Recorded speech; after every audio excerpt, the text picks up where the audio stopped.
All right, hi you, everybody. Well, you can go ahead and get started. We have a few people still joining us, but we can go ahead and start with our introductions and get this show on the road. So my name is Danielle and I'm with the HRCA. I just wanted to thank you guys all for being here with us tonight. I see a lot of familiar faces and a lot of people that have been with us from all the way back in May. So I just want to say thank you so much for supporting us and all of our virtual events through this crazy time. And we hope that you guys enjoy this. And if this is your first one, I encourage you guys to check out more that we have in the near future. So with that, I just want to start with a few thank yous. Thank you so much to Todd and Jimmy with Breckenridge Brewery for being with us tonight. They have a great tasting and information for you. So we're pretty excited for that. And then just a thank you to Davidson's. As always, they support all of our events and they're great supporter of us. And we couldn't do these events without them, so we really greatly appreciate them. And if you wouldn't mind keeping your yourself muted, just so there's no background noise, that'd be very helpful. And then if you have any questions, we totally encourage them. Just ask them in the chat, or if Thibaut and Jimmy want to start opening the floor, they can do that, but just wait for them to go ahead and say that that's okay. And if you feel comfortable turning on your cameras, we encourage it. It's so much easier to talk to faces than it is to talk to black screens. So no pressure, but if you feel comfortable doing that, that'd be awesome. And with that, I will go ahead and send it over to Todd and he will get us started. All right, thank you very much and welcome everybody. I'm psyched to hang out with you guys a little bit tonight. Fair warning, I've done a few of these happy hours from around the country, and we try to keep them under an hour, but sometimes they go late. But so feel free, we can sit and talk. I could talk about beer forever and ever and ever. So we'll get everybody to bed. It is a school night, as they say. But you know what? School's just happening in home, so it doesn't matter, right? Anyway, my name is Todd Thibaut. I am the culture czar here at Breckenridge Brewery. Most people call me by my last name, which is Thibaut. The spelling of my name's a little bit different. It's Thibault, but I put Tebo on my screen just so it's a little bit easier to get a hold of me. And speaking of, if you ever want to, if you have any questions after this segment, feel free to email me at the brewery, tebo@breckenridgebrewery.com. So I'm available for you. This is the stuff I do at the brewery. This is my 25th year with Breckenridge Brewery, as is with Jimmy. We've both been here that long, most of the years of Breck, but I manage all of our events, education, and community outreach. And then my partner in crime, that's also on the screen here, James Walker. He also goes by Jimmy. Jimmy is our innovation brewer and our brewer at the brew pub up in Breckenridge. So the two of us are here to kind of tag team a little bit, and hopefully Jimmy keeps me in check because I'm not a brewer. I'm just a beer drinker. And so if I make some stuff up, Jimmy will come in and correct me. So, yeah, exactly. So before we get any further, let's get a beer going, don't you think? And then I'll talk about some other stuff.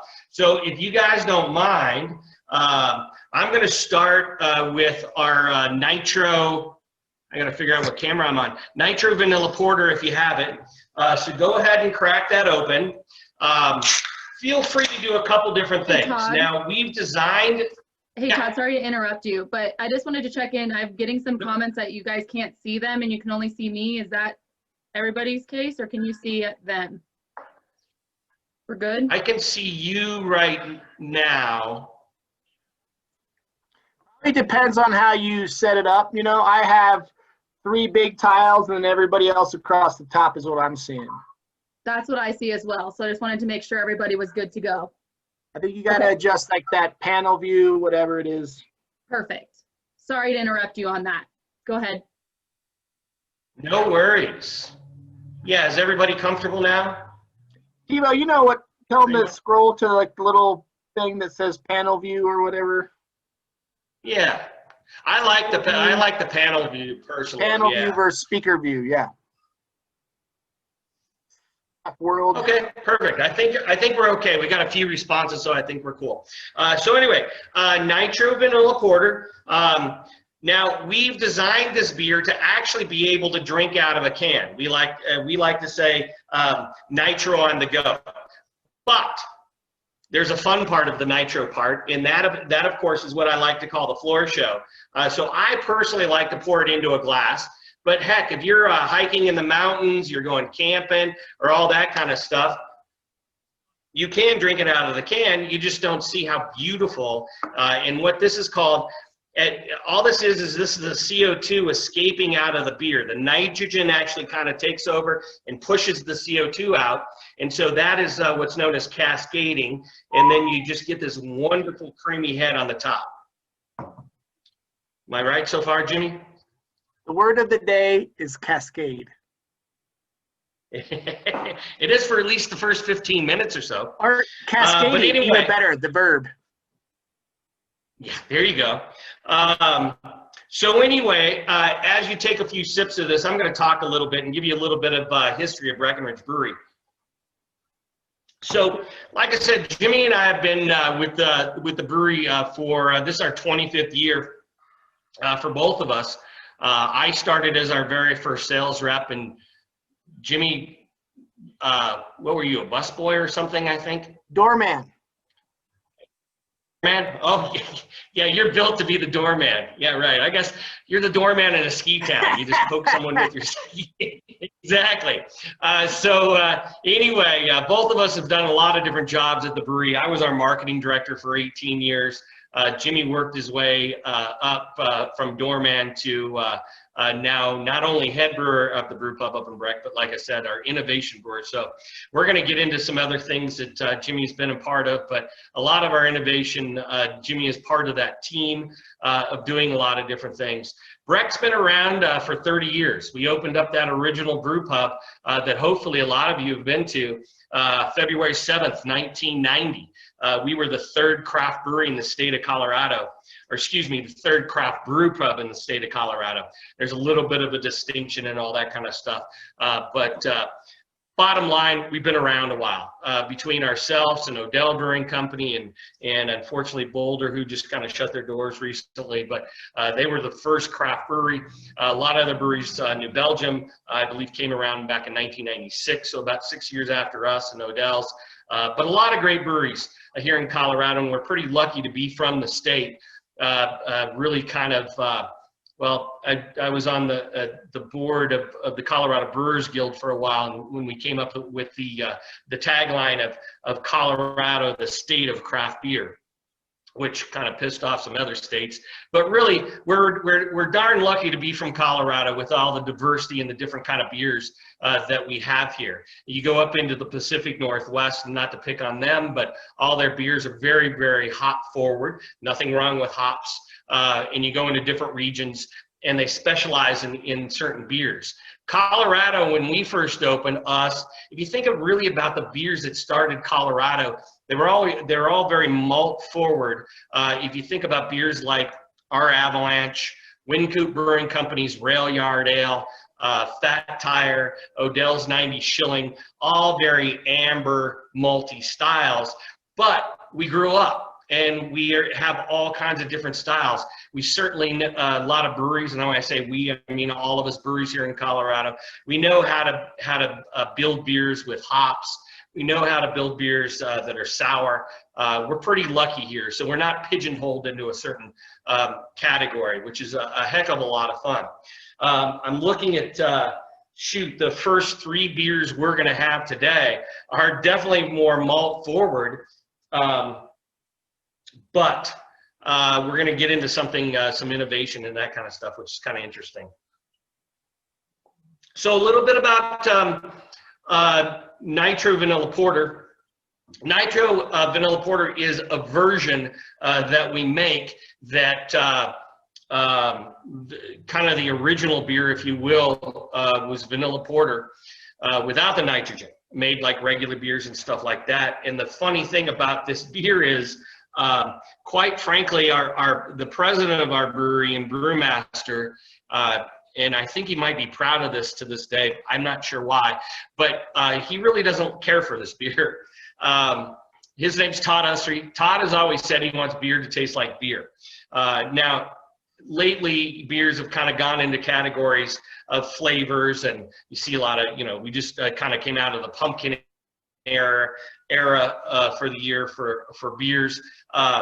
So we were I don't even know how old this beer is. Jimmy, do you have any idea? When did we first come up with vanilla porter? I know it was in, I know you were around, but it was in the Trevor G. Potter days. I know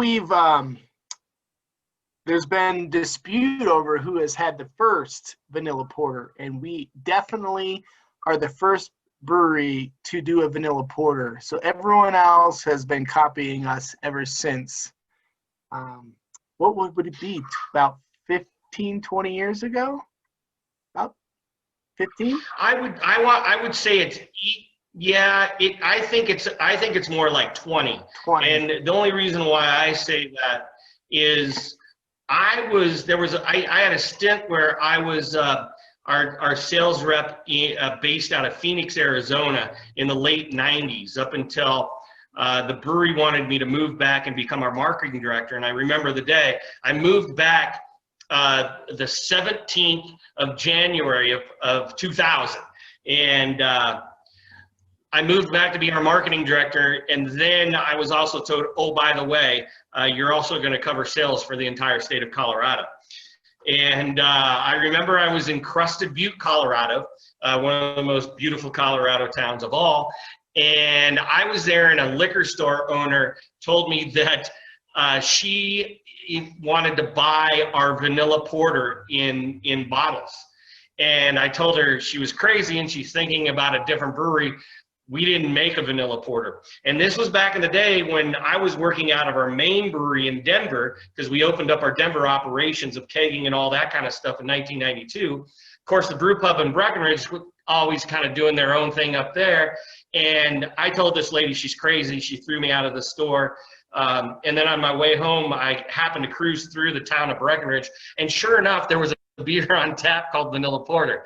I had to call the lady back up and say she was absolutely right. And that I had just talked to our brewmaster, can we brew Vanilla Porter and put it in the packaging? And he said, over his dead body. Yeah. So that didn't all go very well. So that's where I think I think the beer is easily 20 years old. I know Dry Dock, for instance, makes a really nice vanilla porter. I will say vanilla porter, I'll kind of cut to the chase. Vanilla porter is our #1 selling beer. It's not our #1 selling beer in Colorado, but nationwide, and we're in 49 states. Vanilla porter is our #1 selling beer, and it's the #1 selling porter in the United States. As of November, we just passed Deschutes Black Butte Porter, which in my opinion is a very fantastic porter. So it's quite an honor. I just had one yesterday. A Black Butte? Oh yeah, Deschutes makes in amazing. The ski shop. Yep. I was drinking Black Butte Porter at Avalanche Sports right next to the Breckenridge Brewery. So it was pretty good. Well, very cool. Anyway, a vanilla porter starts as a nice porter. We add a little bit of vanilla bean and then also fortified a little bit with a bourbon-based vanilla extract, but not overly sweet. To me, this is a beer that to me, it almost tastes like a cream soda. And I my apologies, I'm not trying to put ideas in your head or anything like that. But my point being here is, if you look at the beer, it scares a lot of people off, and they're like, "Whoa, I don't drink dark beers," and that's fine. I do. That's more for me. I love dark malty beers, but this beer. So I sample a lot of people on this beer with it still in the bottle or the can, and if you close your eyes, that's where I think it tastes like a cream soda. It tastes a lot lighter than it looks. It's only about I think we're about 5.4% alcohol. And if you're into the IBU thing, which is International Bitterness Units, which is this is where Jimmy's head goes spinning around, because there's arguments about IBUs, and I get the argument. Yeah, they're really not a true measurement of alpha acids from we don't have enough beers. time. Yeah, exactly. It'd be a big argument in what it is. But all in all, a really nice beer. If you're able to get this beer, this is one of my favorite things to do. I love colors in beer, and I know that's kind of crazy. And it doesn't show through the camera, but it sure does in my light here. If you can get that beer up to a really good light bulb, the color on this beer is not black. It's not dark. It's just this wonderful, deep mahogany. Matter of fact, I tell people all the time, I wish I could have, a whole room, a library of furniture, that color, because it is just an absolutely beautiful, beautiful color. So put it right up to the light bulb, and you'll see what I'm talking about. But yeah, just a wonderful beer. And that's kind of a good point. There's a lot of different experiences when you're drinking beer, and color's part of it. Granted, color isn't much of a taste, but color in beer, beer colors are pretty awesome, other than maybe lagers. Those are just kind of boring and well, I don't know, you could, maybe they're not yellow, they're spun gold, if you will. Can you tell I've been part of the marketing side of things? But yeah, colors, certainly aroma. If you're not quite getting the aroma on a beer, I like to drink it down a little bit so you can swirl if you can. If you're having troubles really tasting aroma, put your hand over the top of the glass and swirl it just a bit, and then sneak your nose in. Slide your hand back and sneak your nose in, because what you're doing by spinning, you're going to kind of roust the gas that's in the beer. In this particular case, it's nitrogen. All the other beers are going to be CO2, but all those bubbles are going to start popping, and if you can cap them in there and then move your hand back, you'll get aroma a little bit better, especially in these darker maltier beers. They don't have a whole lot of aroma. You'll get a little bit of something. Certainly hoppier beers are going to kind of blow your socks off a little bit when it comes to aroma, but yeah, Tebow, can I say a couple things about this beer? Of course, please. And how incredibly partakeable it is. Not a word. See, I shouldn't have invented a word, partakeable, to describe this beer, and it is on some banners here and there, but it is very drinkable. But it's important to understand why, because it has a sweetness, right? So you think it's going to be like cloying and sweet, but the sweetness comes from a spice. So it doesn't come from unfermented sugars. If you've ever had a milk stout before, milk stouts have a lot of sweetness, and that comes from unfermentable sugar, but then that can be very filling. This sweetness is like a trick. Like vanilla ice cream is sweet, but like the vanilla is perceived as sweetness, yet there's not a ton of unfermented sugars in the beer. So you perceive the sweetness, but it doesn't have the fillingness of all that unfermented sugar that bogs you down. So that's what personally I think makes this beer so drinkable. It's sweet, yet kind of dry at the same time. It's kind of a trick on your brain. I'm done now. Well, thank you, Jimmy. I appreciate that. And the nuances that you think of as a brewer are certainly different than just me sitting on my virtual bar stool. So I always appreciate your input. So it's time for another beer, because I'm at the end of that one right there. And I promise beers will go a lot quicker now, because I've basically told the story of Breckenridge, kind of, sort of. But let's get into the holidays. Yeah, let's grab the Christmas ale if you have that one. Easily, I would almost call, technically this isn't our #1 selling beer, but with that said, we only sell this beer 2 months out of the year, and in those 2 months, which we start making this beer in June to be able to make enough of it, this beer cripples the brewery, and it becomes our #1 selling beer in those 2 months that we sell it. But when you look at the year's worth of sales, Christmas Ale is our 4th bestseller beer. And so it's our 4th best-selling beer, and we sell it 2 months out of the year. Actually, a little bit less than 2 months out of the year. But splitting hairs right there. This is, in my opinion, one of the, not the first, but one of the first kind of Christmas labeled beers, winter beers, out of the craft beer industry. We started brewing this beer back in 1993. And back in 1993, remember when I was talking about, there's no way Todd, our brewmaster, would make vanilla porter because it had vanilla in it and he wanted beer to taste like beer. This is a traditional old recipe known as an old ale. Or I'm more of the opinion, you could call it an English old ale, which is a little bit more traditional. We've Americanized it, so all of a sudden there's a new category called American old ales. But really what they're typically beers that were brewed for the wintertime, a little bit more fortified, a little bit more malt. Fermenting the malt turns the sugars into alcohol. This comes in at about 7.1% alcohol, so it has some nice warming characteristics. If you've ever taken a shot at tequila or bourbon and you kind of feel the heat in your chest, this beer can kind of do that a little bit, not quite as much as liquor would, but there certainly is that alcohol there, but smartly so in the point where you don't taste the alcohol, almost sneaky.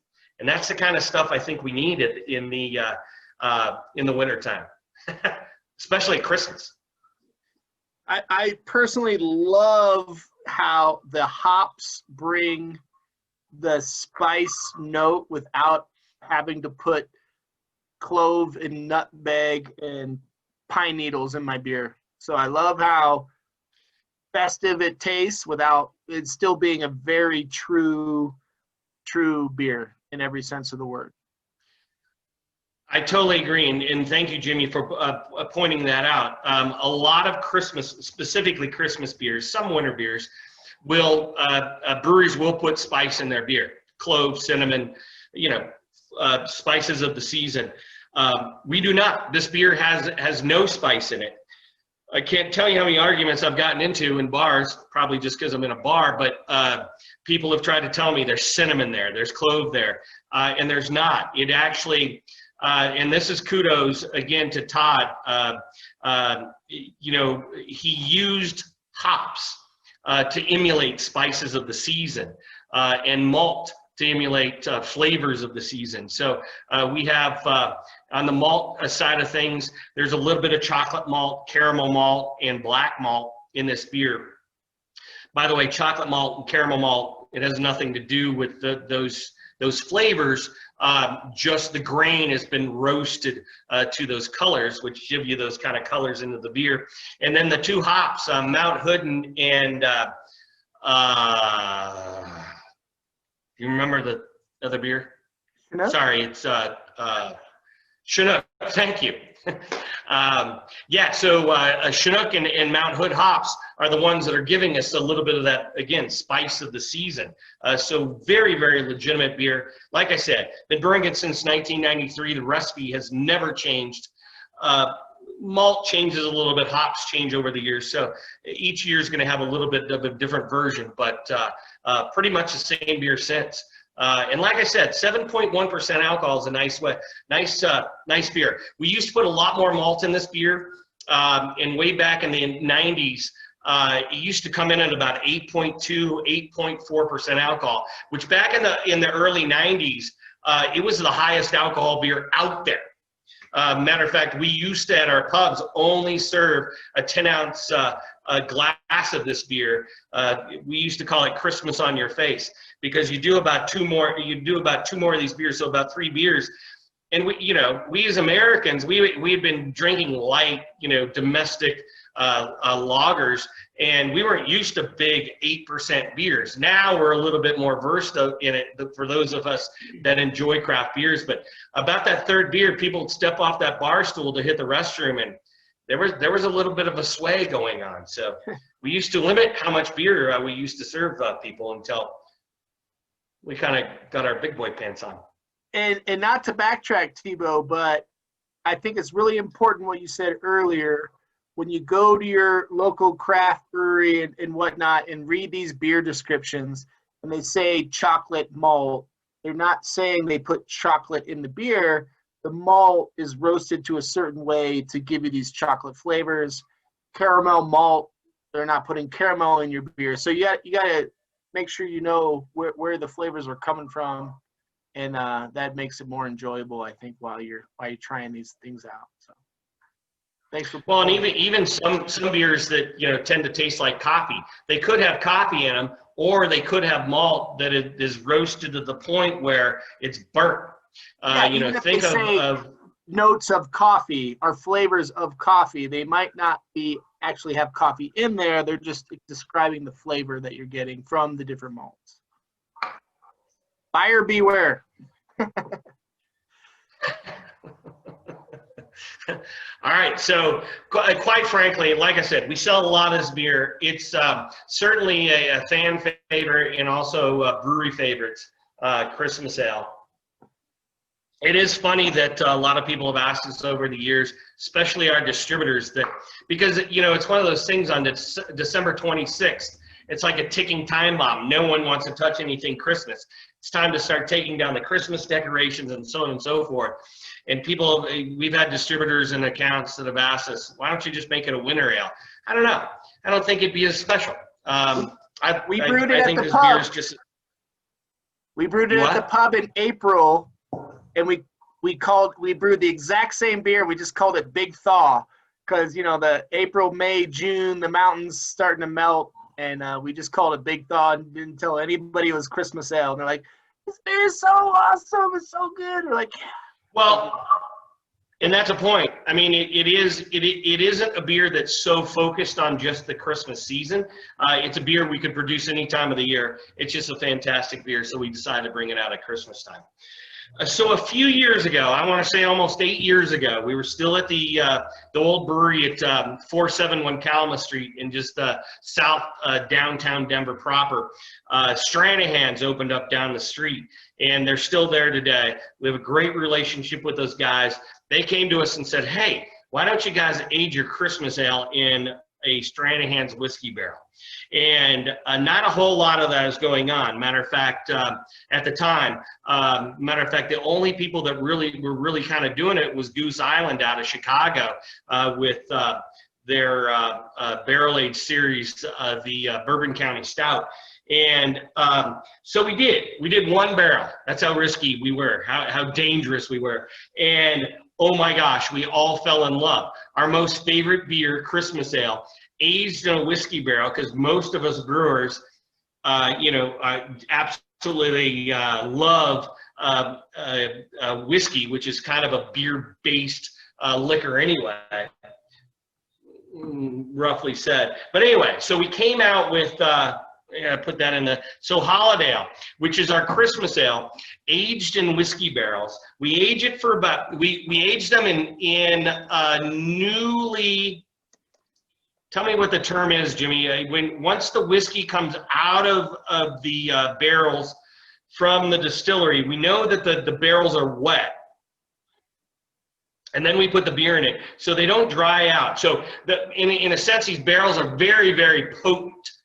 So we only age it anywhere from about 3 to 6 months or so, just to get a little bit of the bourbon or whiskey flavor.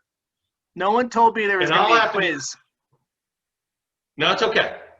I just kept, I sort of asked a question, but I kept talking.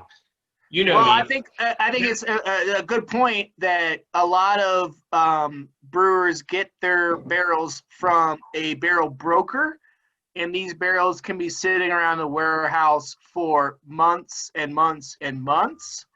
And to work directly with a distillery to get the barrels right as they empty is insane. Like, there's no comparison. It is absolutely the best way to do it, and not everyone gets the luxury of doing it that way.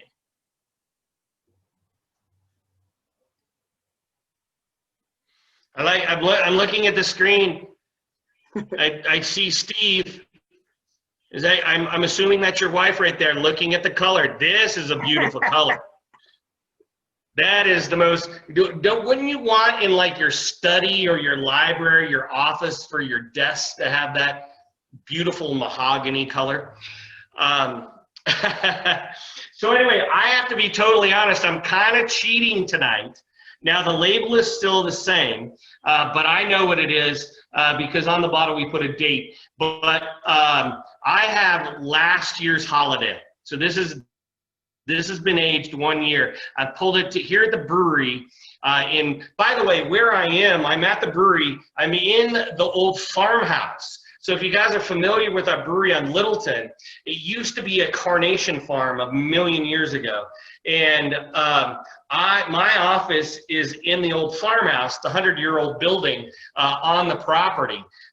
So down in the basement is this wonderful room that's all cement, and it's my cellar. And that's where I put beers to age. You don't want to age any beers that have a whole lot of hops to it, because the hops just fade. But these beautiful high alcohol malty beers are wonderful to age. And you don't have to, it doesn't have to be crazy. You don't have to keep it in the refrigerator forever, but a basement or a closet that's dark is great. You just don't want huge temperature fluctuations. The basement's great. I've got a thermometer in there, and usually it doesn't get over about 50, 55 degrees or so. There is no heat in the basement. It's more of a kind of a root cellar in a sense, which works perfectly for aging beers. And over time, they change a little bit. So first of all, I've been here sniffing it and smelling it and really enjoying the beer. So some beer can be held for a while, maybe up to about 3 years or so. And this certainly is a beer that can do that. I feel like the most intense flavor that comes from aging beer is you get a lot more raisin. You get like a bigger raisin note comes off. Raisin caramel intensifies. I smile, Jimmy, because tasting this year-old Holiday, I get raisin, I get a little bit of prune, yeah. Dates. Yeah, totally so. Dark fruit, so, dried fruit. Anyway, yeah, back to the beer that you guys are probably drinking. So certainly those wonderful flavors of Christmas ale, which, you have kind of that Mount Hood and Chinook hop, just slightly, just a whisper, if you will. And then just those beautiful malty flavors of caramel. I get a lot of toffee from some of the Christmas ale. And then think about it, holy cow. Hopefully you're bourbon fans, whiskey fans, and then, yeah, you get just some of those wonderful notes of whiskey. It's going to start bringing in maybe a little bit of vanilla, or, whatever. We really don't anymore. So this Holiday, when I mentioned that we first did it with Stranahan's, and we did for a few years, because Christmas ale has gotten so big and Holiday is rolling right on its heels. We do buy barrels from Rocky Mountain Barrel Company. I can't remember exactly what Company. Yeah, okay. And what they do is they source from distilleries all over the place. They bring in the barrels, we bring them in wet, we bring them in fresh, and then and I honestly don't know how many barrels of the whiskey barrels of the Holiday ale we do. But I know we hang out for about a week and a half and taste all these barrels. Not a bad week and a half, that's for certain. We only taste about 5 barrels each day, and we try them, and some of them are like, ooh, that's good. That'll go to production. Or, ooh, not quite, and that gets dumped. Because barrel aging, different things can happen. Bacteria, all kinds of stuff can happen through transportation of those barrels. But I will be absolutely honest, and this is where I love to brag. Usually there's a couple barrels that are so amazing that we save for ourselves, and we package it for ourselves. It's one of the perks. one other person working for a brewery. But we do sign off on, I know we don't send any to Jimmy. We do certainly taste everything, and so of course it's up to standards. Otherwise, we have dumped barrels before, which is quite tragic, but everything that we sign off, and then we take everything and we blend it all together, so there is some consistency to it. So you don't have like, this particular case sold in North Glen as opposed to this particular case sold at Davidson's. So it's not that different. So, but I think really the end result, if I can cut to the chase, Holidale to me is the absolutely most spectacular, perfect beer for me. I love dark malty beers and I love whiskey, and however, it's how you spend the holiday. I think it's very important from a consumer standpoint, if I may interject.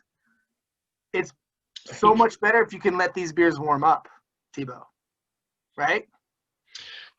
It is. That is so true. You certainly, especially with maltier beers, we as Americans are taught, and I grew up in the beer industry. My dad used to work for a distributor here in Denver that used to sell Schlitz and Pabst.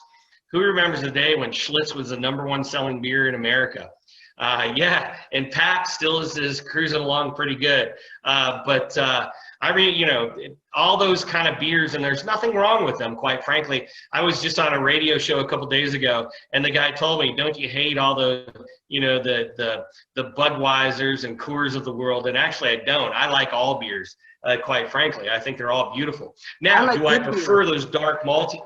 I like good beer.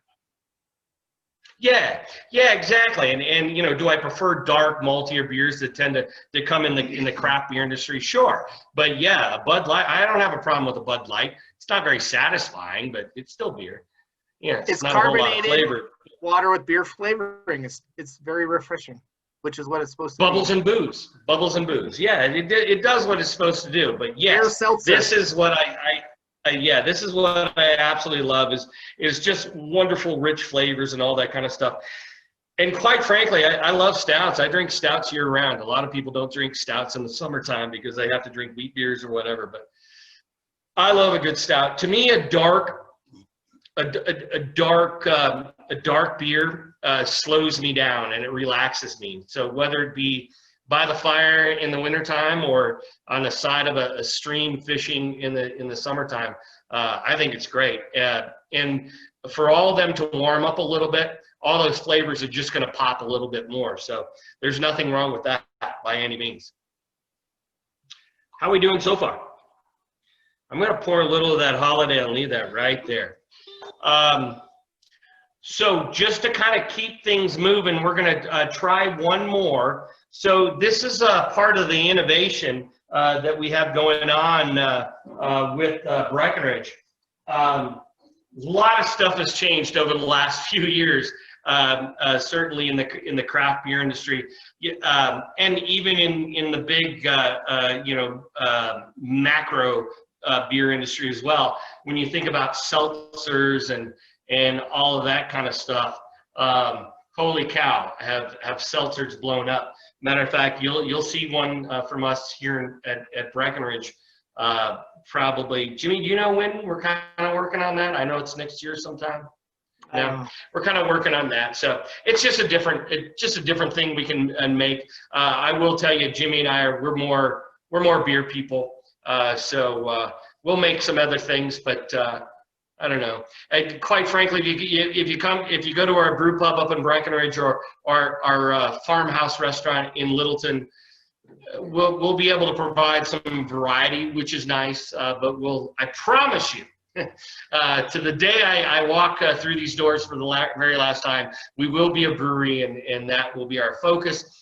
The other things are just allowing our guests those guests that don't drink beer for whatever reason, I don't understand it.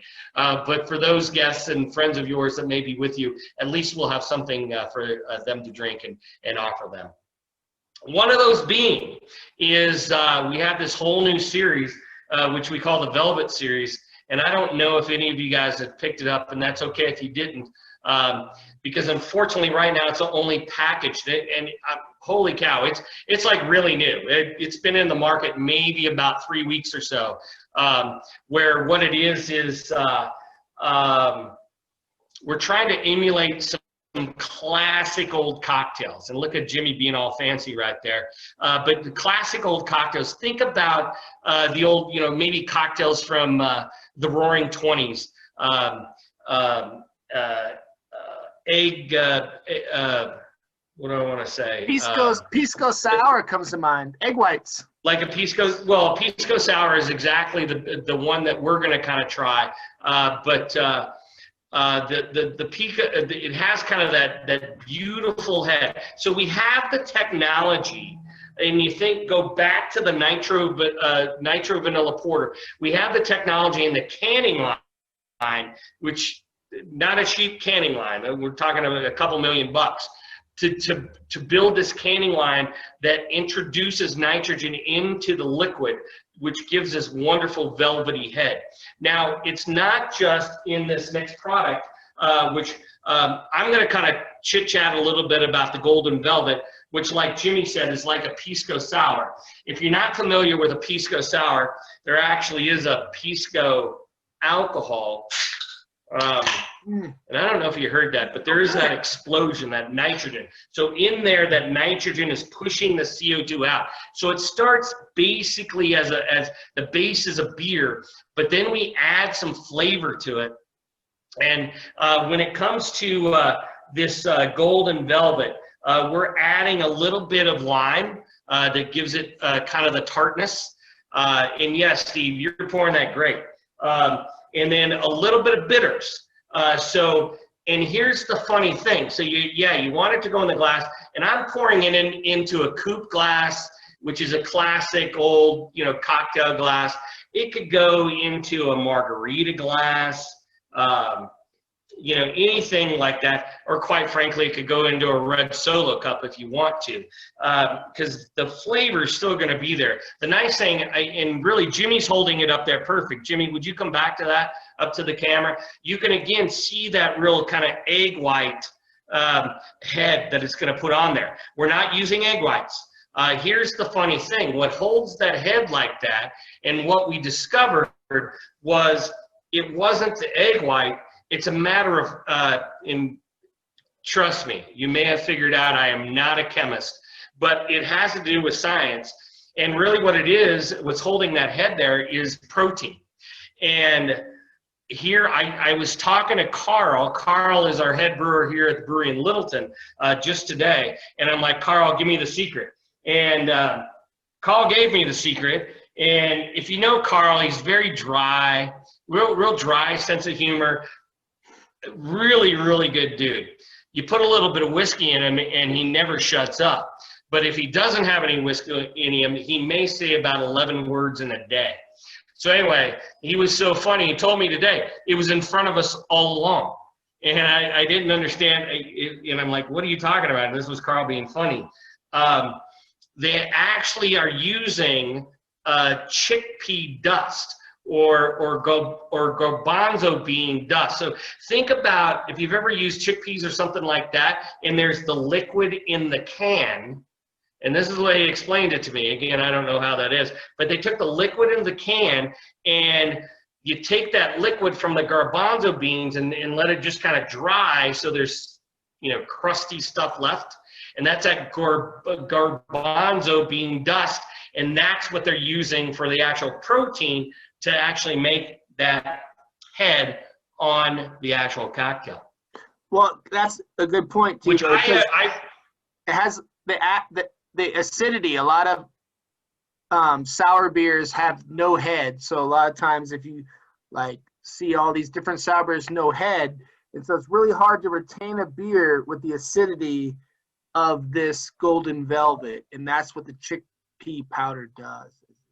Is it that creamy head? And sorry, you're right, Jimmy. You of course said it correctly. Chickpea powder. I called it chickpea dust. But yeah, and like Carl said, it was in front of us all along. But I really like go to a sour beer brewery, and all their sour beers have no head whatsoever, and it's kind of like Zero. it's not attractive. Like, you see a beer, you want to see that little like nice head, or at least a collar of head.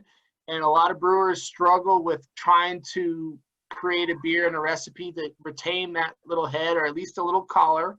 And here we are, here we are like solving that problem, which is really cool. And with a beer that's like insane. Like, this beer does not exist. This style does not exist in the marketplace right now. Yeah, and so it's really kind of interesting, and I know there's a couple comments that it's sold out and stuff like that, and like I said, we just released it. They wanted me to talk about it a little bit, so my apologies if it wasn't there. We made a small batch of it. We're kind of dipping our toe into the water. This is clearly something that I'm not comfortable talking about, or Jimmy. I mean, I think it's fun. I haven't mastered this yet, but there's some really good varieties and flavors, and you can actually see. So it's only packaged in this 12-pack, the variety pack, if you can see on my beer can. But there are two other flavors also in there. So there's the Golden Velvet, which is like the Pisco Sour, which again has that tart lime and just a little bit of bitters, which I think is probably my favorite. Mine too. Kind of I mean, I'll be totally reckless and say, it's kind of margarita-ish. And then the Purple Velvet, which I've only had both of these once. And the purple, I'm looking at my notes, if that's okay. The Purple Velvet is made with elderflower and some botanicals. So it has some really interesting flavors. And then the Pink Velvet, I'll move it right over here, Pink Velvet, is raspberry and juniper. And honestly, some of these are pretty interesting. Yeah, they really are. And I know Carl's worked really, really hard on these, and they're pretty tasty. I could easily see me hanging out camping and stuff like that, having a few beers, but then when you wrap it up in the evening, have some of these fancier cocktails. Now, I will tell you that I think they're even 100 times better is if you add a little bit of alcohol to them. They already come in at 7% alcohol. So of course they've got some juice to them, but they really become some pretty awesome cocktails. If you add, some of them work better with tequila, some with gin, some with vodka. And if you go to our website, breckbrew.com, and you click on beers, I know that sounds weird, but then under the beers column, you'll see a velvet variety, and there's a bunch of recipes.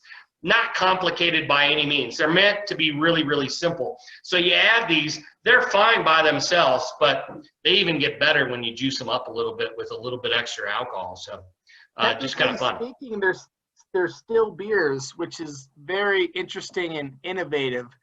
However, Thibaut, I think the point you're trying to make is you don't want to water down your cocktail with a non-alcoholic mixer. The trick is to use your mixer that's 7% ABV. That way you keep keep it full strength. Is that what I'm getting? We're not talking about, we're not talking about pumping it up to 20%. Don't put soda water in your beer. Put the 7% Golden Velvet in your cocktail. Well, and it's kind of funny too, because if you think about it a little bit, we as a brewery, and every state is a little bit different. I have friends of mine down in Arizona. They can do all kinds of crazy things. Here in Colorado, we can only do things that are kind of malt-based beverages. So we're limited on what we can do. For instance, we cannot make ciders. We can only do one kind of thing. So ciders are actually classified by the state of Colorado as wine. So you have to have a vintner's license. And in the state of Colorado, you can have a vintner's license, a malt beverage license, or a distillery license. So we're limited on what we can do. So we've had to, in order to at our pubs create something a little bit different or all that kind of stuff, we're only able to, we have to stay within some parameters. So I think these are anybody, for instance, my mom. She's very supportive of me, and she grew up in the beer industry. Like I said, my father was in it, but beer just isn't her thing. She always tries them all, and she's always says, "Oh, those are nice." I can't wait. I hope we'll see. I hope that they live down in Phoenix. I hope to get down there with some of these, and I can't wait for her to try these because I know she's going to love them because there's nothing. Granted, the base is beer, but they taste nothing like beer. I like your glass choice. That's where it's the coupe. It's a classic coupe. Are you already? But anyway, you the can already? That's all you have left? Gotta top it off there, bro. There's a bit of a splash. Come on. There you go. Show that thing off. So anyway, that's everything that we kind of rolled through. I don't know. Does anybody have any questions we can answer? By all means, feel free to kind of unmute. I've been rambling for a whole hour, so my apologies on that. Hopefully we've taught you something or inspired you on something. But yeah, inspired. Fire away. Are these sold outside of Colorado yet? The Velvet. No, we right now we've only distributed through the state of Colorado. We're dipping our toe into the water a little bit. So certainly Colorado's home. It's where hopefully we have everything, specifically in the Denver Front Range area. But right now that's about it. I know when we come out with seltzers, our plan is just Colorado on those. I don't know. We'll see. Maybe these will blow up. Who knows? Tebow, I'm giving this question to you. We'll see. From Griego. Who does your labels, and what's the biggest/best mistake ever made? What? This would be with labels, with like labeling. Anything come to mind? Label mistakes, accidents. There's a lot of them, quite frankly. Are you not at liberty to divulge any information? Well, I think if I divulge, understand that, like I said, I was our marketing director for 18 years back in the early days of the brewery, and I can't tell you how many mistakes I'll say we made, but it was mostly I made. When it comes, here's the funny thing, I don't know if a lot of people understand, but when it comes to label approval, it has nothing to do with liquid in the bottle. The alcohol industry is governed by the U.S. Treasury. It's all about taxes. And so, quite frankly, we could put kerosene in a bottle and the federal government doesn't care. What they care about is, do we have, that government label on the side?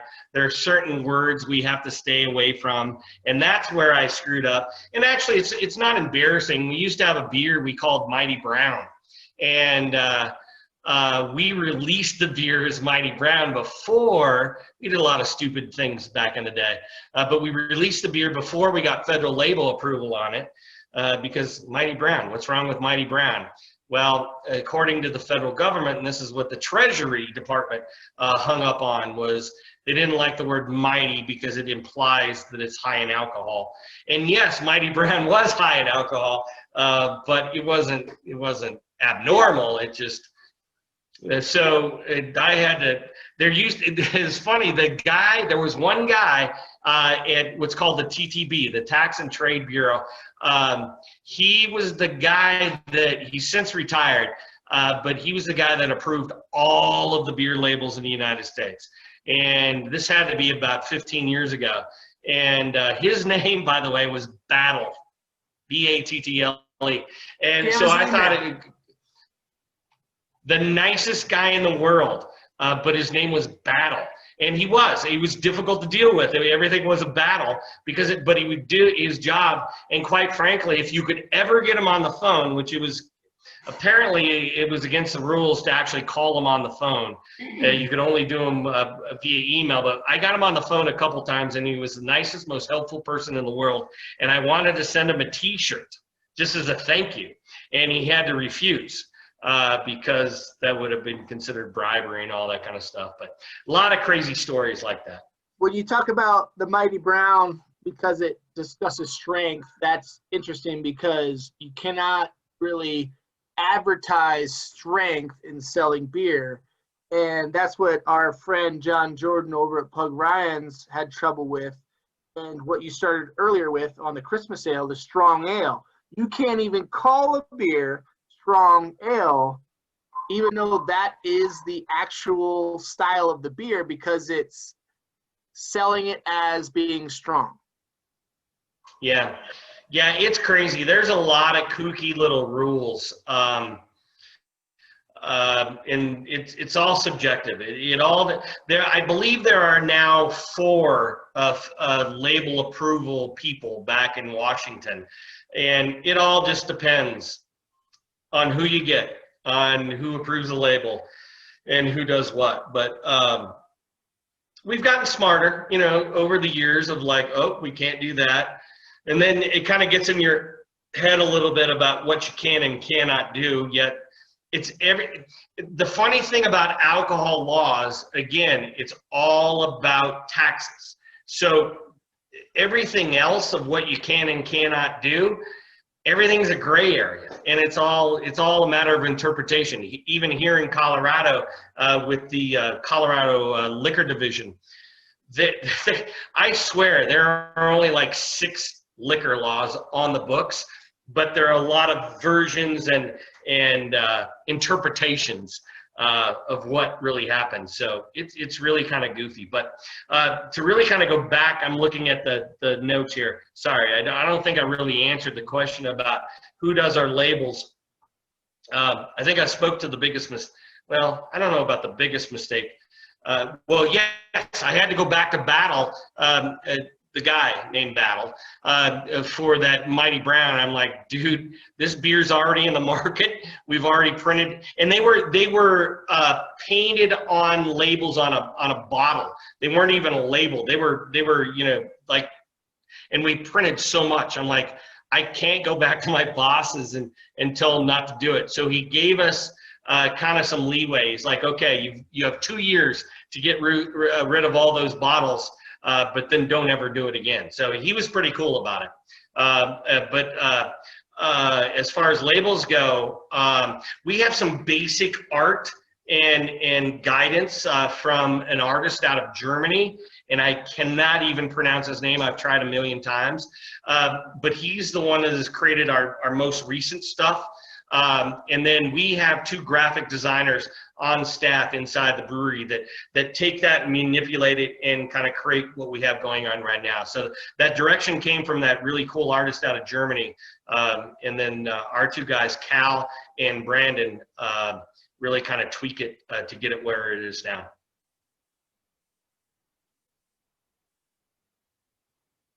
Which bums me out because quite frankly, all that old, like I said, I was our marketing director for 18 years, and then I stepped back as, quite frankly, you run out of ideas. And for me to stay as our marketing director, that wouldn't have been fair to Breckenridge Brewery. So there's a whole new crew.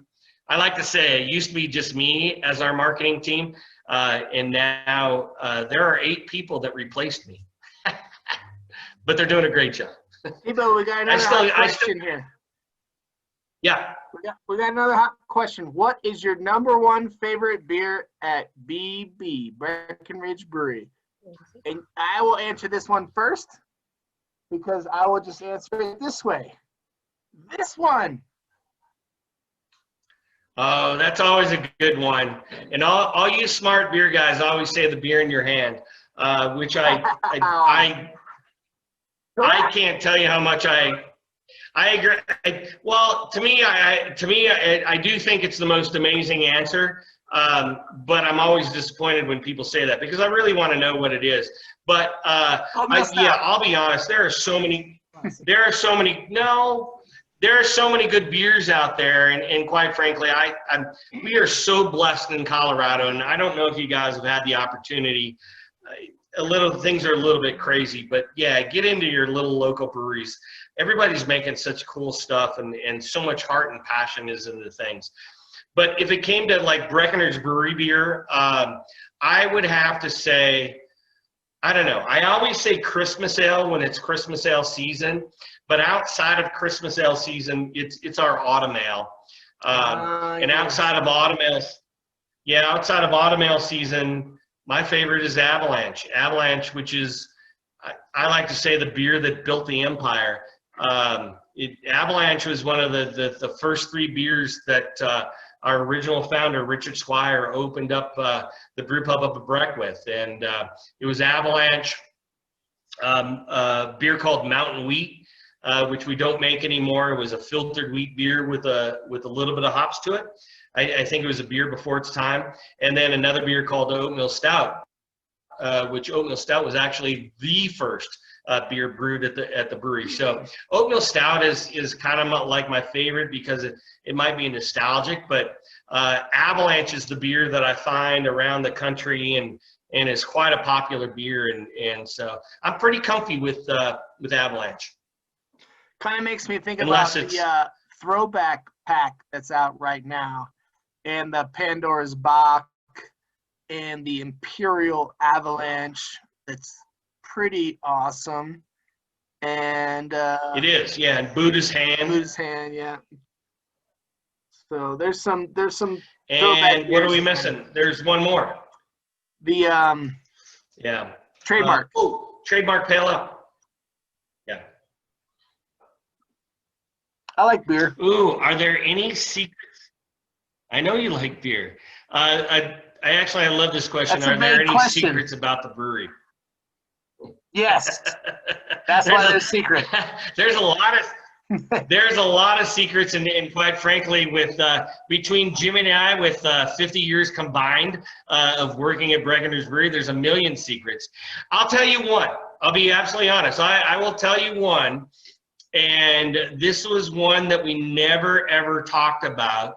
And you would think it's borderline against the law, but it's not. And it was my call, quite frankly. So years ago, those of you that lived in Colorado know that like grocery stores could only sell 3.2% alcohol beer. And it was 3.2% alcohol by weight, where now everything is measured by volume. And quite frankly, when you do the math behind it, alcohol by weight and alcohol by volume is, when you do the calculation, to 3.2, let me start over. 3.2% alcohol by weight is not much different than about 4% alcohol by volume, which is what we know of, like Bud Light, all that kind of stuff. Matter of fact, they might be a little bit more in the 5s. Yes, 3.2 is a little bit lower in alcohol, but not that much. And a lot of people like to rip on it and call it a watered down beer and blah, blah, blah, blah, blah. But it's not. You don't water down the beer. You actually use something which is called a dummy malt, which is called Carapils. Carapils just doesn't have a whole lot of sugars, and those sugars don't transfer into alcohol and well, there's bubbles. But so years ago, we used to do blind taste tests between Avalanche, at the time was our #1 selling beer, Avalanche, which was, the old term is Avalanche repeal, when alcohol, or when things were repealed, but then it came back after Prohibition.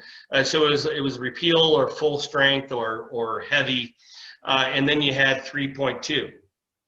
In blind taste tests, Avalanche 3.2 won 9 times out of 10 over regular strength Avalanche.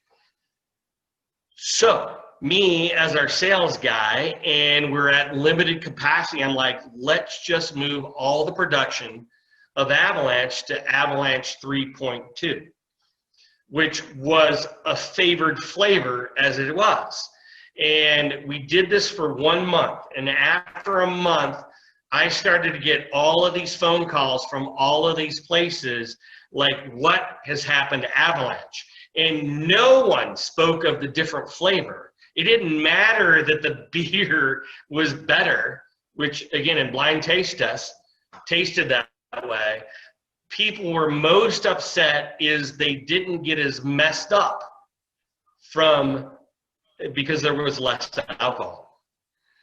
So I denied everything, and we quietly went back to the regular 3.2 and the regular full strength Avalanche. Jimmy, have you ever heard that story?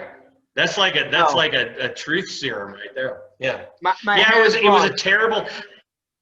To me, well, what I was trying to do was bring everybody the best tasting Avalanche, but yeah, people were upset because they didn't get as messed up.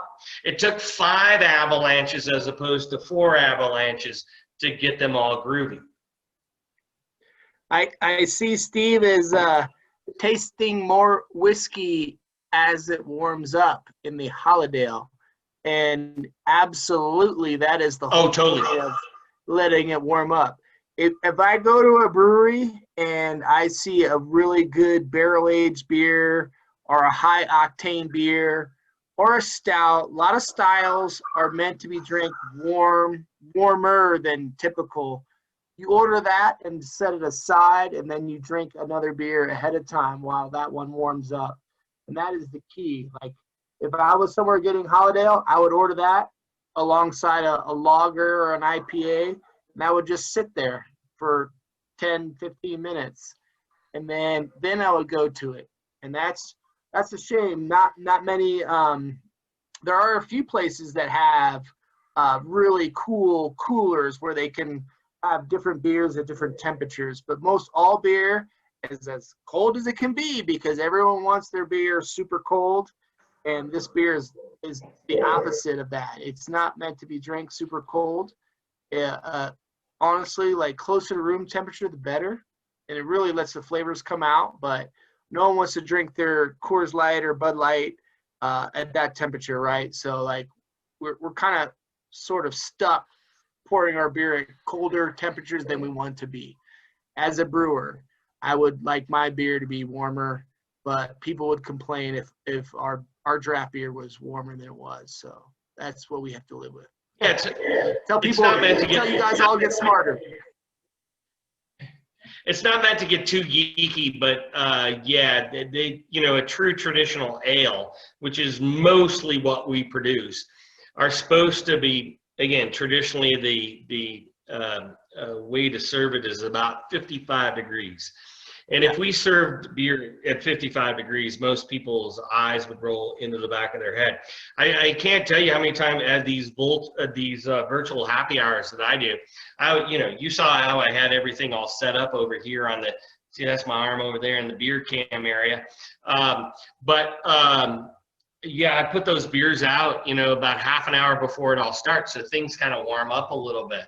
And again, wherever I go when it comes to brew pubs as I travel across the United States, like I said, I like darker beers. And about halfway through, whatever beer I'm immediately consuming, I'll order my next beer so it can sit there and kind of warm up a little bit, because I do want to taste all of the different flavors.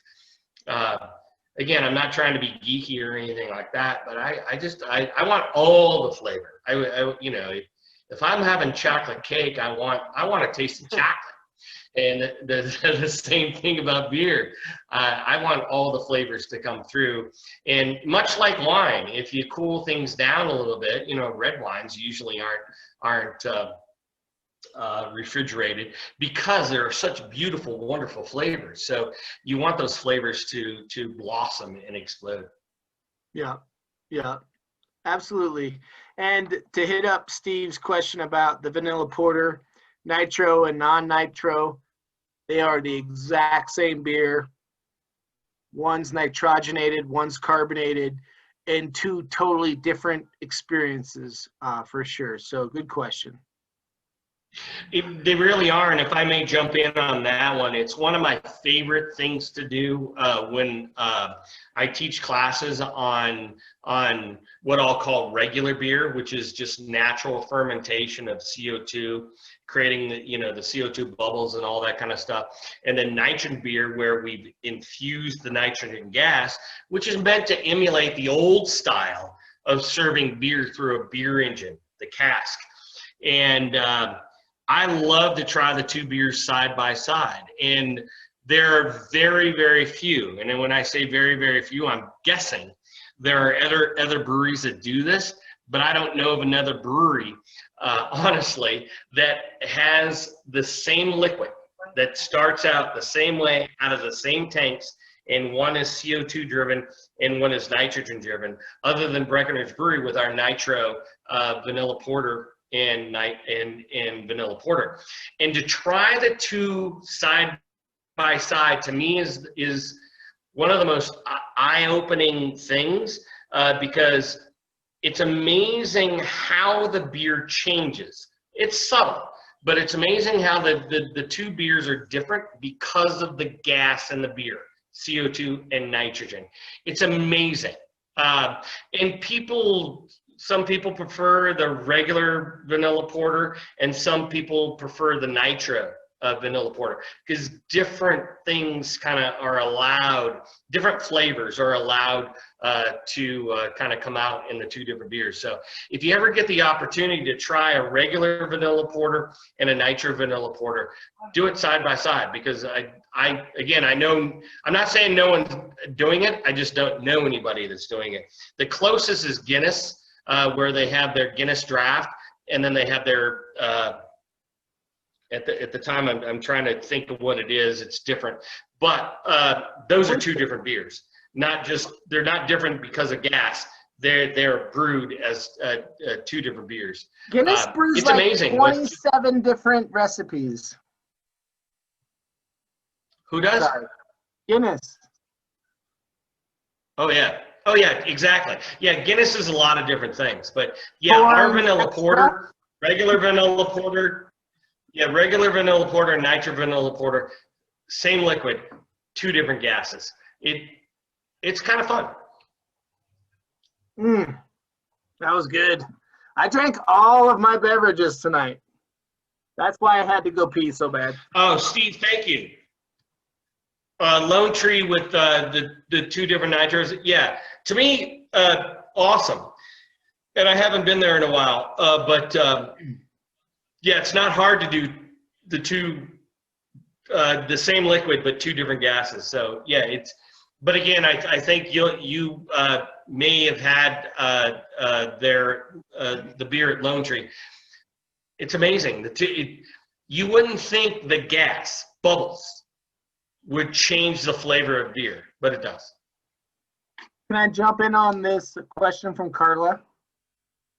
Seems like InBev has let you stay a free-willed microbrewery. What are the pluses and minuses of the acquisition?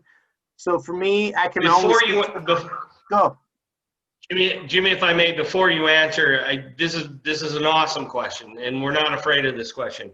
And quite frankly, I think Jimmy is the person that can answer this question the best, because he has benefited the most from the whole acquisition by InBev and AB InBev. But yeah, sorry, Jimmy, I just wanted to jump in. Go ahead, man. No, yeah. I think at first, when I was told we were being acquired by InBev, I was like, boo, right? Like everybody else. I'm pretty sure I wanted to throw up. Yeah. I mean, it was terrible news, right? Because we just have an idea in our heads. And then since then, I've learned that from a purely, I'm not going to talk about like benefits, pay, health insurance, 401k matching, a great wife that brings me beverages, things like that. That's bar none. That's like awesome, right? But from a pure brewing standpoint, I get to make any beer I want with nothing held back. I can use any ingredient. Price is not an object. My job is to innovate and do whatever it takes to innovate, and it's amazing, right? And then on top of that, Anheuser-Busch has such a huge wealth of resources on what it takes to make really good beer, right? Scientifically, judging beer, like the amount of oxygen in your beer, if your beer is messed up, like they have the most scientific instruments, which is amazing. Okay, that is really good. The resources is really good. The freedom is awesome. It's like a dream come true. I personally don't have to brew the same beer twice. My job is to innovate and just come up with fun new beers. And I've never gotten more support than since the acquisition from AB. And that is like, it's a dream come true. And when I give other brewers the tour of my brewery, they are like, oh my God, I'm so jealous because I don't have to make the same beer again and again and again and again and again. Because as brewer, you want to be artistic and you want to just try new stuff, and you get stuck, So it's awesome. Like it's crazy the level of expertise to make the same beer exactly the same again and again. And at a pub like where I brew, it's hard to make the same beer twice if you try. So having the science and the resources is a blessing, and I've never been so lucky. So, and that's spread around our county, and I share that wealth and that knowledge and that science and those instruments that are very expensive with everyone that brews in our county. And we have become a very tight club, and we're still welcome in that club as part of AB because of it. So thank you, AB. No kidding. Our brewery here in Littleton, our lab, luckily when we built this brewery about 5 years ago, which was before we were acquired by AB, we built a really big room to aspire to have this amazing lab. But all that lab equipment is incredibly expensive. And when we first opened the brewery in Littleton, I think we're pretty much posers when it came to, like lab stuff. I mean, microscope and a little. Yeah, kind of. But once AB, it was one of the first things they did was to bring our lab to the dream world that we wanted it to be. And they spent about $2 million, quite frankly. Consistency with AB is through the roof, much more than it ever was before with Breck. Jimmy and I both started with Breckenridge Brewery when, as I like to say, we were a bunch of burnout old hippies and we were pretty much unemployable in any other industry. So we had to help create our own, and that's what we did in Colorado. And then all of a sudden we were forced to get smarter, and maybe we weren't smarter. And I think we took Breckenridge Brewery to where we could. And it's been AB that has taken us to another level. We are without a doubt, and I'm talking to you as our very first sales rep and a guy that's been in the market. I've had a lot of bad Breckenridge beer that we haven't the heart and the passion is there. We've done everything we can, but we just didn't have the talent. We have the talent now. We have the resources. We're a better brewery because of it. Again, the day that it happened, I wanted to throw up. They had a lot to prove. And they proved it. What has Big Will been on here this whole time? Look at him, Big Will. you still here? I got the wrong password at the beginning, but I've been on for a little bit. Good to see you all. Oh man, Denise wants to say hi, Big Will. That voice you hear. Oh, and there's a photo. That Big Will. Big Will's one of our guys in the trenches and our representative at Davidson's. He makes sure the beer. So when we're out of stock, like we are on the Velvet Variety, it's Big Will's fault. Can we tell stories about Big Will? What was it? Was it Indianapolis on the scooter? We had a great time, and we can talk about that if you'd like, Jimmy. The scooter mishap? I fully tested out a Lime scooter when those things were new, and let's say big people need to be careful on motorized scooters, especially in dark roads. The Big first Will got person a I black saw eye. fly off their scooter was Tebow, but that was in Indy. We were doing activations all over the country. I got Tebow a scooter, and he just floored it right out of the bat. I'm like, no, slow down. He's like laughing. First corner flew in, luckily, a grassy knoll area, which saved his life because he was just laughing the whole time. Will did the same thing, but instead of being a grassy knoll, it's like this decorative rock, which is as sharp as coral. That didn't help his cause. So It was either that or a traffic-filled road, Jimmy. So yeah, had a few Scooters options. are dangerous, kids. So for those that don't know, when it's not a pandemic, we take Breckenridge Brewery on the road, which we call Breck Trek. And there's a lot of elements to it with Jimmy and I traveling to the actual city and from the actual city. But when we're in the city, we execute Breck Trek, which tends to be the most fun things, bar crawls and concerts, free concerts, and so long all ago. kinds of. I know, and it makes me so sad. One day, hopefully, we get back to all that. Yeah, because I'm tired of not traveling. Anybody else tired of not traveling?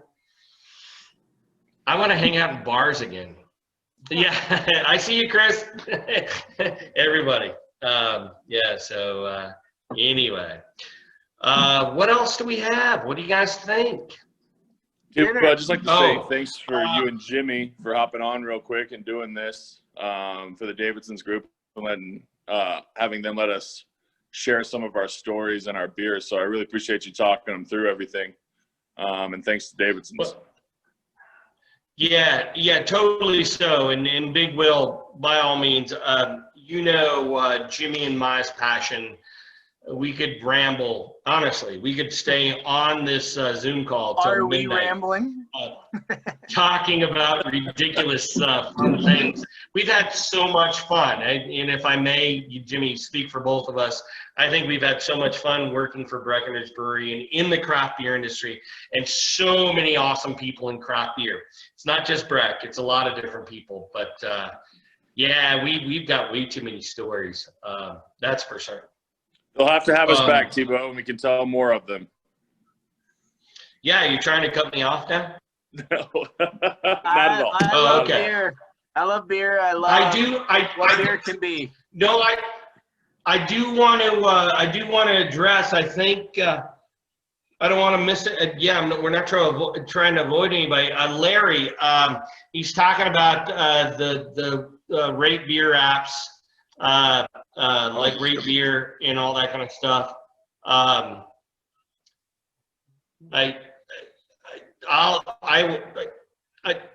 give you two different aspects behind this. Sometimes I have to tread lightly. I get in trouble sometimes. From a marketing standpoint, and you would think I wouldn't have to tread. Yeah, you'd think I would just have to, just blah blah blah blah blah. The apps. I appreciate the apps. Actually, at bottom line, I find them as a source of research. I find them as a resource on certain things. I like to look at them. I don't use Rate Beer much. I do use Untapped, and actually I use Untapped a little bit more on a personal level, to where I like to log the beers that I've had. And I like to go back and look at them and see how I think about them. I'm not trying, even if I didn't like them, I'm not trying to bash any brewery, because again, I'm not a brewer. I have brewed beer honestly once in my life. I'm not kidding when I say I'm a beer drinker. I can't imagine. I can't imagine being like Jimmy and pouring my heart and soul into a beer and thinking I made the most ultimate beer and then people rip it apart. I don't think that's fair. But I do have an opinion, and I think my opinion is important to myself. When in the rate beer apps, I never rate beers. I don't. I use it more as a catalog, because I can imagine. I don't know. I can't imagine being a brewer and think I made it the best beer in the world, and then someone, like I said, rips it apart and makes it bad. But with that said, if your beer's not good, it's not good, and you want to hear about it. So on that point, Jimmy, what do you think about the rate beer apps? I saw The Social Dilemma recently, and I deleted my Facebook account. I know the power of social media, and I love the handiness of apps, right? But I feel like if I go to a new town like St. Louis, let's say I'm in St. Louis, I bring up local breweries on my Google whatever, and I look at them. I can look at their lists and I can see what they offer, and I can sort of make a judgment on their own website. I don't need a third-party app to tell me where to go. I can make my own decisions, and I just go with that. I go with my gut feeling. I don't know. We'll see how it works. I'm with you, Jimmy, because I like to read them, and really trust me, if someone's bashing a beer, yeah, I'm not going to go look for it. But if someone is saying this is wonderful, you got to try it, then yeah, it does give me some guidance and that kind of thing. Yeah. I mean, I'm in St. Louis, and boom, I'm going to Side Project, or whatever the hell it is. I want to try that stuff out. It's all there. I don't know. I'm not going to get wrapped up with social media or what everyone else thinks about anything, because I'm not even going to follow it, and your favorite artists and actors and musicians, they more and more are not following that. So they can't, because you can't get hung up on it. It's going to bring you down. It is one of the tragedies that sometimes people like to write things to be, to shake the trees, so to speak. So yeah, I'm looking for positive reviews and that kind of thing. I think there's a place for them, but yeah, some people are just quite frankly you need wrong. A bad review of a beer, you just ask me. I'm my own worst critic. I will tell you what's wrong with every beer I've ever made. I'll tell you why I hate it, no matter how popular it is.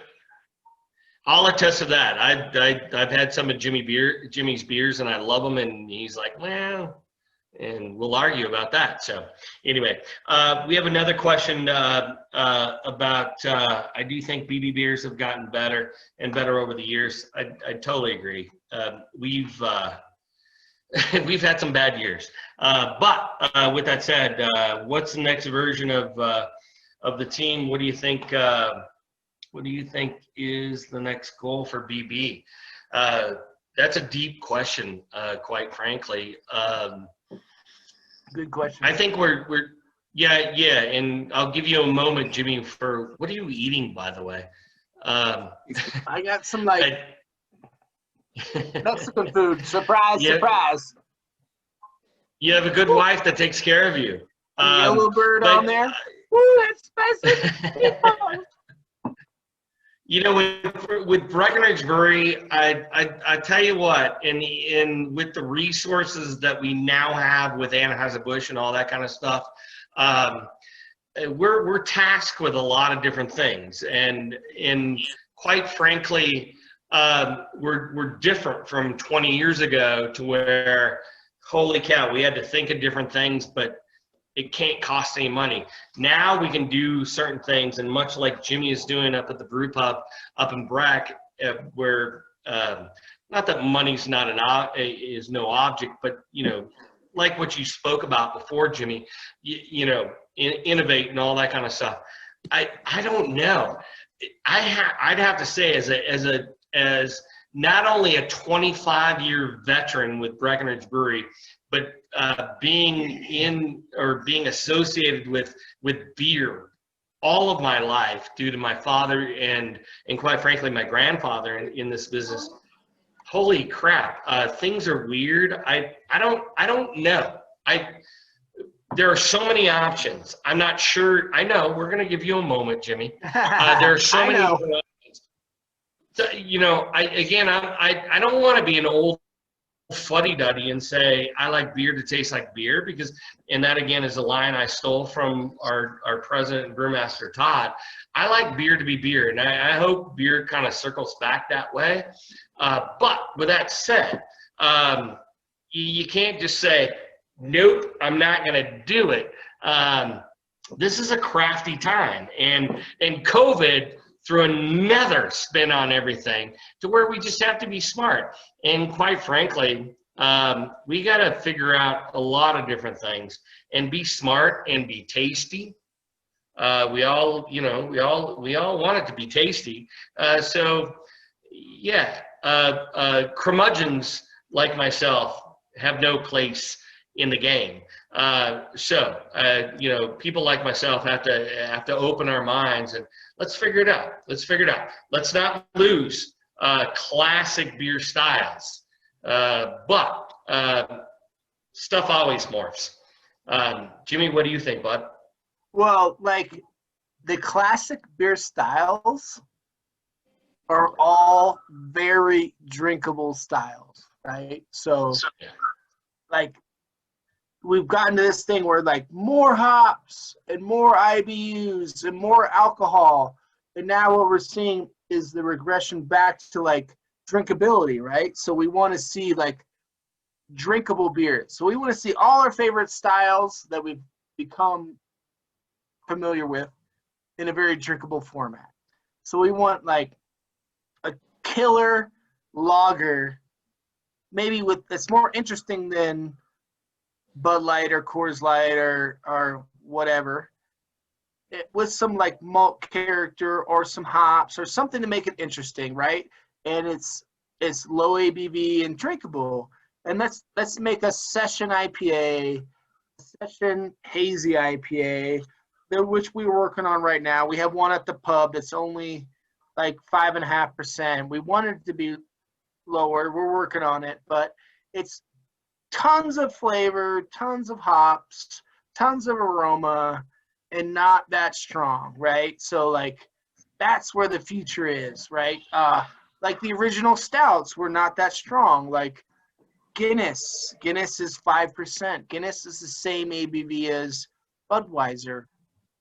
These are very drinkable, dry beers. Let's learn why seltzers are so popular, and let's make beers that good, right? Let's make them drinkable. Tebow, would you like to interject? No, I'm just waving. Are you just waving at me? That's where I think the future's going. I think the future is like making awesome fucking brewery beer that is dry and drinkable and flavorful and still like is low alcohol, low calorie, low carbs, whatever bullshit you're into at the time, and delicious. And you just like want to crush them, right? You go on a bike ride or anything. It's like so good, like way better than a seltzer. We can blow seltzer out of the water. If seltzer's your only jam, we got you. We're gonna have one. We're gonna make one. Here you go. if beer's your thing, we're gonna make one that's delicious and dry and drinkable as well, and maybe we'll convert so many people. Well, Jimmy, I'm with you. Seltzers to me, they're tasty, whatever, but I can't wait for them to go away, and they will. They're not going away. I think. Yeah. I'd like to get back into the beer business as opposed to the seltzer business, but we'll see where it goes. But anyway, I think we've overstayed our welcome.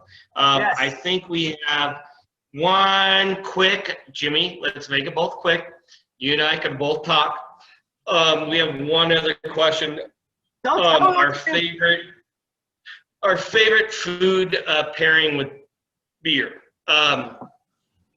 I'll give you a moment because I know you'll overthink this. I'm kidding. I'm a huge fan. I host a lot of beer dinners. I don't know. I've kind of guessed that I think I've done about 180 different beer dinners across the United States. I don't know. I forgot about half of them, I'm sure. My largest being about 460 people at the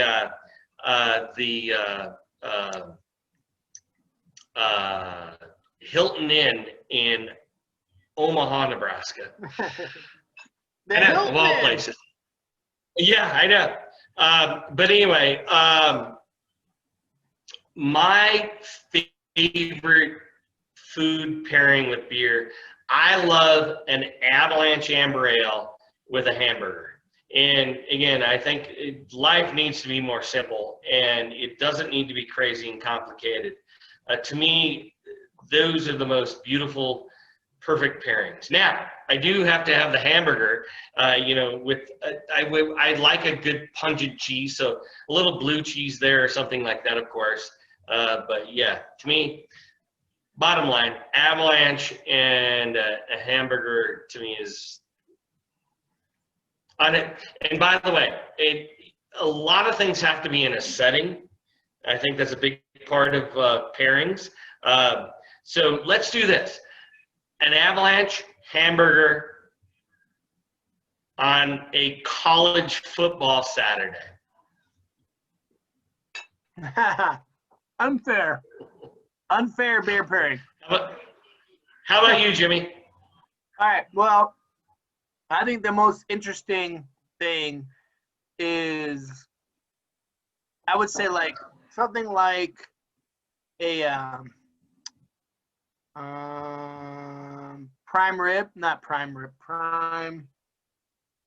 a very rich cut of meat. What did we used to do at the brewery all the time on Sundays? Was it prime rib? Prime rib, yeah.